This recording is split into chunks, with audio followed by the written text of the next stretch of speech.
All right, this is Mr. Wyrick, and I'm going to be going over the 2.1 through 2.3 review. Going to try to do this pretty quick, so I'm going to go birthday cake method. I got a 75 right here. If I'm dividing that in, 75 can be divided by, I like 3. That'll give me 25. I divide that by 5. That gives me 5. I divide that by 5. That gives me 1. I have a pair of 5s with an unmatched 3. That's 5 square root of 3. On the 125, I divide by 5. That gives me 25. And then I remember my steps from the one right before this. I have a pair of 5s. That's a 5 on the outside. I have an unmatched 5. That's 1 here. On the square root of 72, 72 divided by 2 is 36. Divided by 2 is 18. Divided by 2 is 9. Divided by 3 is 3. Divided by 3 is 1. Pair of 3s, pair of 2s, an unmatched 2. So remember, when I have two things on the outside like this with the 3 and the 2, I'm going to multiply them. This is 6 square root of 2. For the 27, 27 is divisible by 3, which is 9. That's divisible by 3. That gives me 3. Divisible by 3, that gives me 1. Again, a pair of 3s, an unmatched 3. The pair goes on the outside. The unmatched goes underneath. Hopefully I did that on camera. The number 18. 18 divided by 2 is 9. That divided by 3 is 3. Divided by 3 is 1. So that's a pair of 3s. That's 3 square root of 2. The square root of 144. 144 is a perfect square. That's just 12. Make sure you're not putting square root of 12. It's not the square root of 12. That's a completely different number. 216 divided by 2 is 108. Divided by 2 is 54. Divided by 2 is 27. And then I'm kind of back over here. Divided by 3, I get 9. Divided by 3, I get 3. Divided by 3, I get 1. Pair of 3s, pair of 2s, and an unmatched 3 and an unmatched 2. So a 3 and a 2 on the outside, a 3 and a 2 on the inside, because of what I have matched and what I have unmatched. That's going to be 6 square root of 6. Remember, you can check these in the calculator. And then 28, 28 divided by 2 is 14. Divided by 2 is 7. Divided by 7 is 1. That's 2 square root of 7. On these ones where you're supposed to find the midpoint, just remember that that's halfway between the 2 points. So halfway between 5 and -4, if I go down, like these are an odd number apart. They're 9 apart. So I need to go 4.5 from each one. I take, if you want the formula, it's x1 plus x2 over 2. So the average of the two numbers. And then y1 plus y2. Sorry, I should write my y's a little different than my x. Over 2. Okay? And it's an ordered pair. It's a point. 5 minus 4 is 1. Divided by 2 is 1/2. 4 minus 1 is 3. Divided by 2 is 3/2. A -1 and a -6 makes a -7. Divided by 2 is just a -3.5 or a -7 over 2. If you had -3.5, that's fine. A -6 and a 5 together makes a -1. Divided by 2 is a -1/2. I just like fractions. If you have decimals, it's fine. Halfway between 2 and 1 is going to be 1.5. Don't really need to do a lot of math there. 4 minus 3 is 1, so that's my familiar 1/2. Between -4 and -2, I don't know that I need to do math for that one. Halfway in between those is -3. Halfway between 4 and 2 is 3. You do have to pay attention to where the negative goes on that one. 5 minus 4 is 1. Divided by 2 is again 1/2. 2 minus 3 is a -1, so that's a -1/2 after I divide it by 2. Don't forget, you do have to divide by 2. 5 minus 1 is 4. Divided by 2 is 2. And 1 minus 5 is a -4. Divided by 2 is -2. When we go to solve these problems down here, the segment addition postulate says any pieces that we have added together have to make the whole. So 2x minus 6 plus x plus 7 equals 25. I combine my like terms. 2x plus another x is 3x. 7 minus 6 is 1, and that equals 25. I subtract 1, I get 3x equals 24. So I solve for x, where x is equal to 8. 8 times 2 is 16, minus 6 would be 10 for AN, and 8 plus 7 would be 15 for NB. Sorry, I didn't leave you a lot of room on that one to work.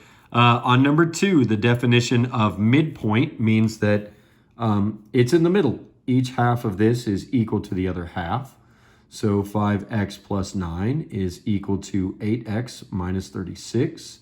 The 8x is bigger. I subtract 5x, I subtract 5x. That's 9 is equal to 3x minus 36. I add 36, I add 36. That gives me 3x is equal to 45. I divide by 3, and that's going to give me x is equal to 15. So this is going to be pretty big. 15 times 5 is 75, plus 9 is 84. 15 times 8 is 120, minus 36 is also going to be 84, and the whole thing is going to be 168 for RT. Okay, solve the following problem using an algebraic proof. We've kind of forgotten how to do this. It's been a while. So I make my little T type thing here. Number 1, I have 3x plus 2 is equal to 4x minus 8, because that is given to me. I would subtract 3x from both sides, which means I would have 2 is equal to x minus 8 because of the subtraction property. The next step, I would add 8 to both sides. That would give me 10 is equal to x, and that would be because of the addition property. And then, of course, I can swap the sides of this and say x is equal to 10 if I really want to, and that would be the reflexive property. Okay, not something I necessarily have to do. I just need to make sure that I arrive at the answer that I'm supposed to complete that proof. Make sure you understand what's going on with the properties there. On the back side, find the distances for 9 and 10 on the previous page. So I'm going to write the points in. 9 is negative 4, 4. And 5, negative 1. And then 11 is 2, 4, and 1, negative 3.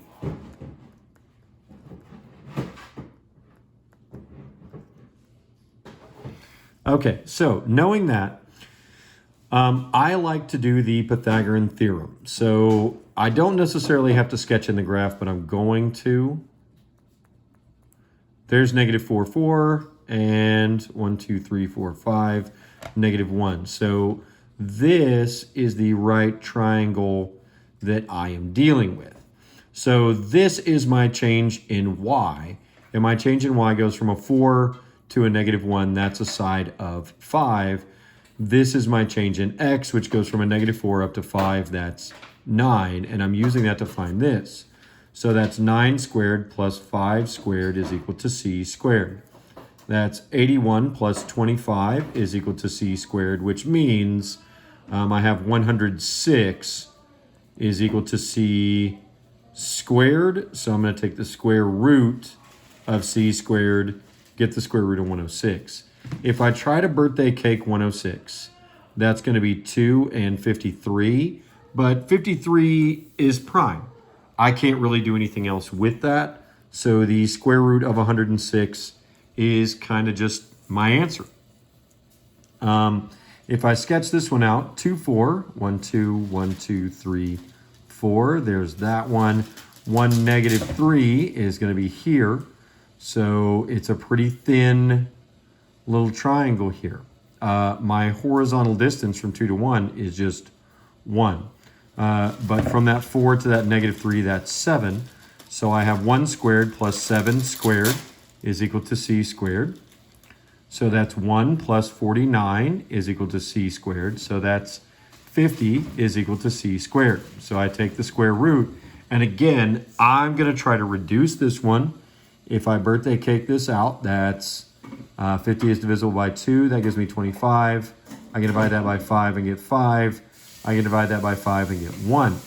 So I have a pair of 5s and an unmatched 2. This is going to be 5 square root of 2 for my distance. So I want to make sure, even though it doesn't say, oh, reduce the radicals or whatever, like that's just how my answer should look. Find the missing endpoints. This is actually how I'm used to teaching this one, so this will probably look a little bit different on the test. Here's the thing, and I'll do this once and then I'll kind of talk about it. If I have a -1, 9, I think I lost track, but that's about -1, 9. And then -9, 2, 3, 4, 5, 6, 7, 8, 9.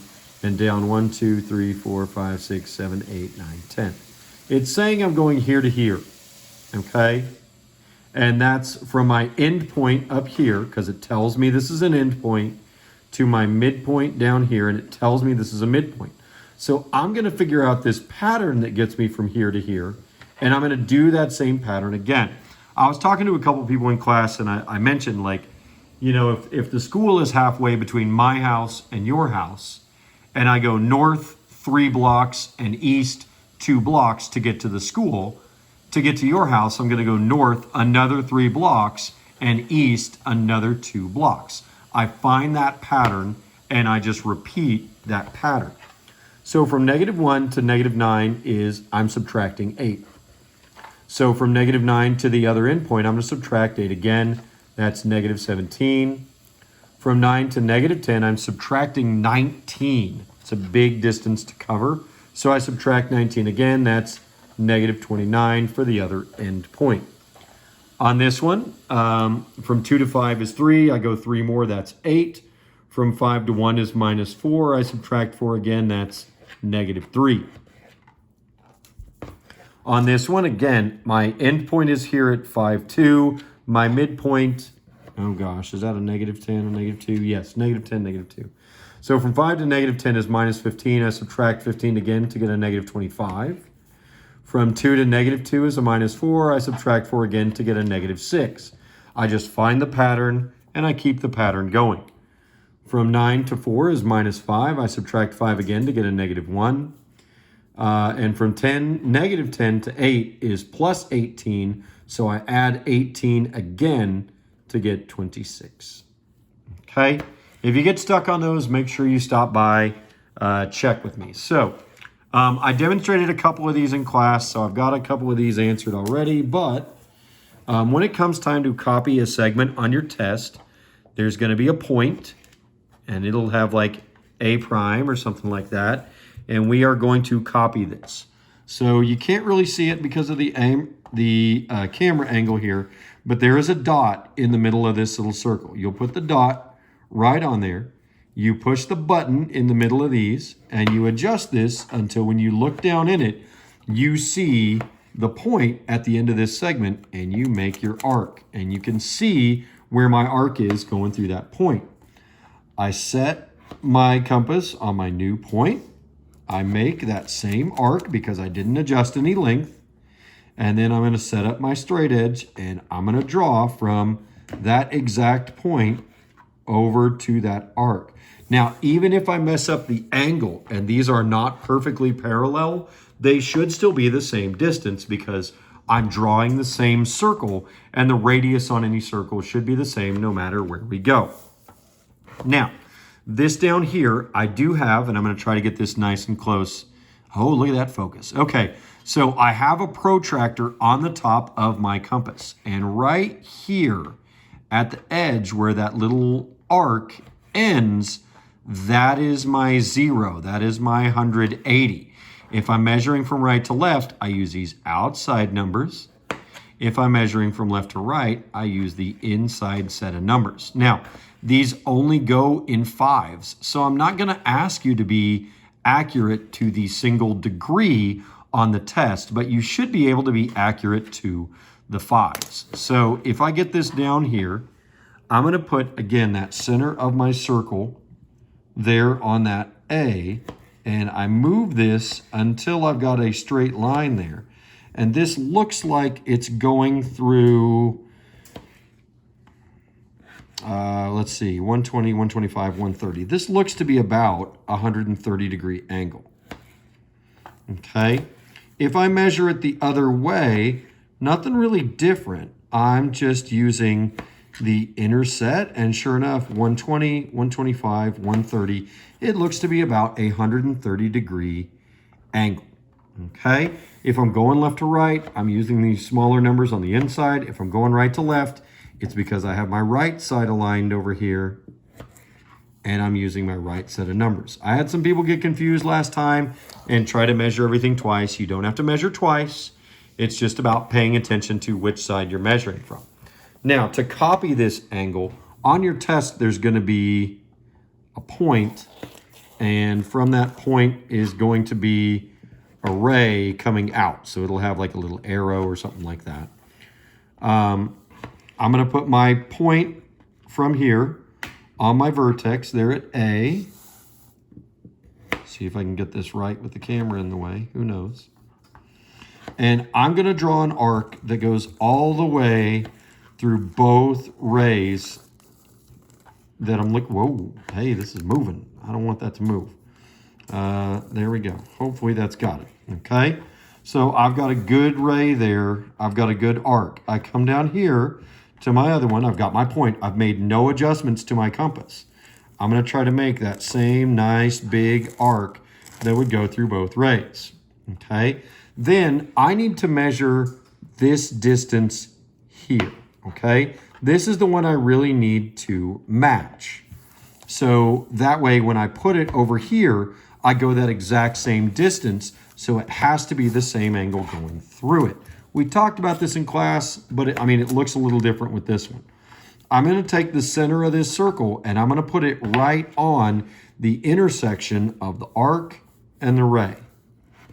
So I set that there, and then I'm going to adjust this until I see through there that intersection. I should be able to look down through that hole and see an X. And if you were there with me in class today, we looked at this through the document cam, so you could really see it crossing. And I'm struggling like mad trying to see this through my arms, but there's that. And I think I did a pretty good job of making it look like X marks the spot between my two arcs and where that ray hits. So now I'm going to come down here, set the center of my circle here, and notice I've got a little different lay to these. So I put this together like that. This is representative of that. So it's going to be rotated a little bit, but I don't care about that. I care about, is it actually going to be the right measure on that angle? So I set here, I look at my cross, and I go. Okay, now I'm guessing you're probably thinking, hey, I can just use the protractor and measure an angle, which is why on your test it says make sure you show the arcs, and the arcs are going to be kind of hard to try to fake. So just make sure you're doing this the right way, and then you could kind of measure it. If it doesn't look good, there might be some extra room, some scratch paper or something on your test where you can redo it if you're not comfortable. All right, hopefully that should do everything for you. If you have any other questions, stop by for tutorials, and good luck on your test.